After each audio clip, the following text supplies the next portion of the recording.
So today we're going to talk about risk and protective factors and why they're really important in this work of violence prevention. So let's start with risk factors. Risk factors are any factor, variable, or element that makes someone more susceptible to engaging in violent activity or in joining a violent group. So some examples of risk factors are things like having low self-esteem and psychological struggles. It could be experiencing traumatic events.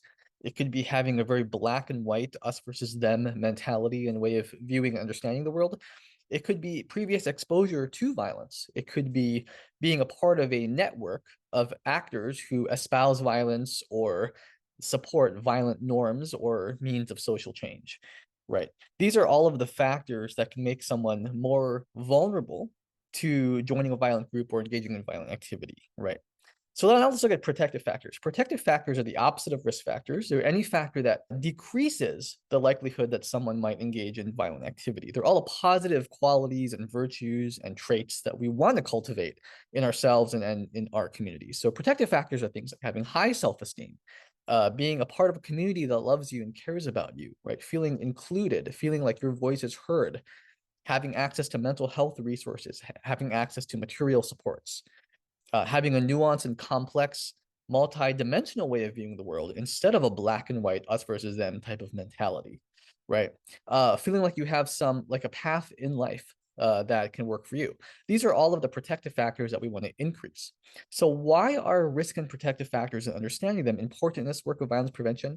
Well, preventing violence from occurring on a societal systemic macro level seems like an incredibly daunting and overwhelming task, right? What could we do as individuals to stop violence from breaking out? It seems like a very overwhelming thing to try to accomplish. But when you break the problem of violence down into various risk and protective factors, and we then ask ourselves, how do we decrease or dampen risk factors and increase, bolster, and feed energy to protective factors? Now, this kind of opens the door to all kind of creative, holistic ways of trying to solve the problem of violence because we can then work with the landscape or ecosystem of risk and protective factors in a way that makes sense for us personally, right? So, if your specialty is in mental health, then there are ways of increasing protective factors around mental health and decreasing risk factors, right? Helping people who have had traumatic experiences and connecting them with different groups.